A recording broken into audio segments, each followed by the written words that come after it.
Evangelho de Lucas, capítulo 9, parte 2.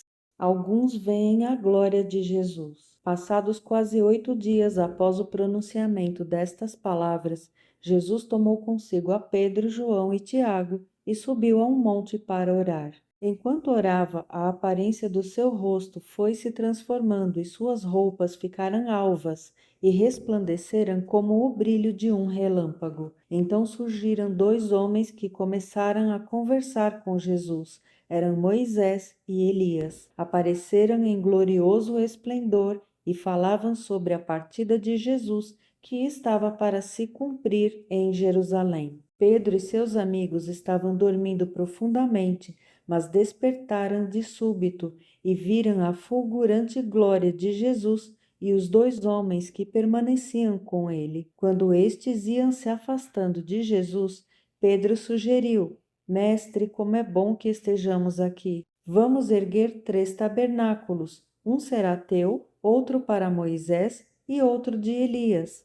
Mas Pedro não sabia ao certo o que estava propondo. Entretanto, enquanto ele ainda falava, uma nuvem surgiu e os encobriu, e foi grande o temor que sentiram os discípulos ao verem aqueles homens desaparecerem dentro da espessa nuvem. Então dela propagou-se uma voz afirmando: Este é o meu filho, o escolhido, a ele dai toda a atenção. Passado o som daquela voz, Jesus ficou só. Os discípulos então guardaram o que viram e ouviram somente para si. Durante aquele tempo não compartilharam com ninguém o que acontecera. A cura de um menino possesso. No dia seguinte, assim que desceram do monte, uma grande multidão veio ao encontro de Jesus. De repente, um homem surgiu do meio da multidão, clamando em alta voz: Mestre, suplico-te que socorras meu filho, o meu único filho. Um espírito se apodera dele e no mesmo instante faz o menino berrar.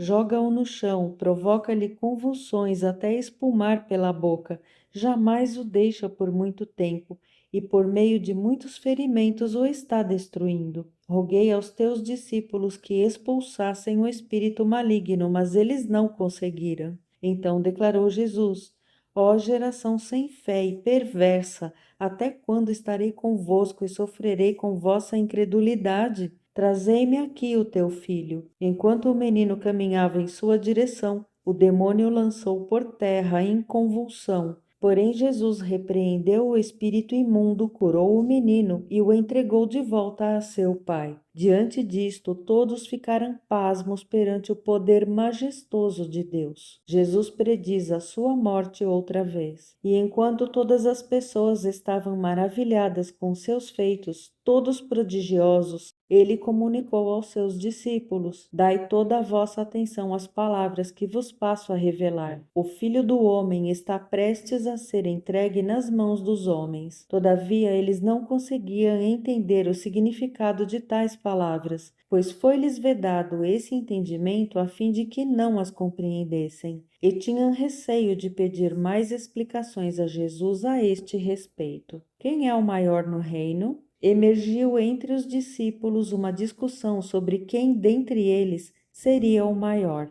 Mas Jesus, conhecendo seus anseios mais íntimos, tomou uma criança e a colocou em pé ao seu lado. Então afirmou: Quem recebe esta criança em meu nome, recebe a minha própria pessoa, e quem me recebe, está recebendo aquele que me enviou. Portanto, aquele que entre vós for o menor, este sim é grandioso. Jesus não aprova o sectarismo. Então replicou João: Mestre, vimos um homem expulsando demônios em teu nome e nos dispusemos a tentar impedi-lo, pois afinal ele não caminha conosco. Jesus, entretanto, lhes advertiu: Não o proibais, pois quem não é contra vós outros está a vosso favor. Jesus não é aceito pelos samaritanos. E ocorreu que, ao se cumprirem os dias em que seria elevado aos céus, Jesus manifestou em seu semblante a firme resolução de ir em direção a Jerusalém. E por isso enviou mensageiros à sua frente. Indo estes, chegaram a um povoado samaritano a fim de lhe preparar pousada. Contudo, o povo daquela aldeia não o recebeu por notar que ele estava prioritariamente a caminho de Jerusalém. Diante de tal situação,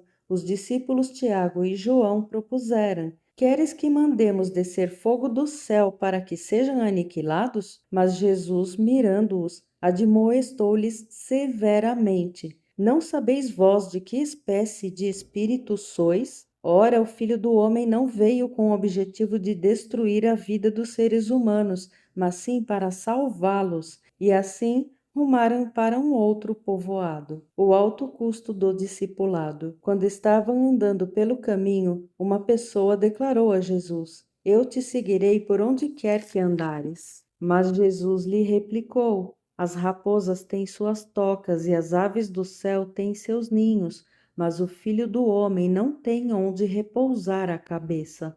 Entretanto, a outro homem fez um convite: Segue-me. Ele, contudo, argumentou: Senhor, permite-me ir primeiramente sepultar meu pai. Todavia, insistiu Jesus: Deixa os mortos sepultarem os seus próprios mortos. Tu, porém, vai e proclama o reino de Deus. Outro ainda lhe prometeu: Senhor, eu te acompanharei, mas deixa-me primeiro despedir-me dos meus familiares. Ao que Jesus lhe asseverou: Ninguém que coloca a mão no arado e fica contemplando as coisas que deixou para trás é apto para o reino de Deus.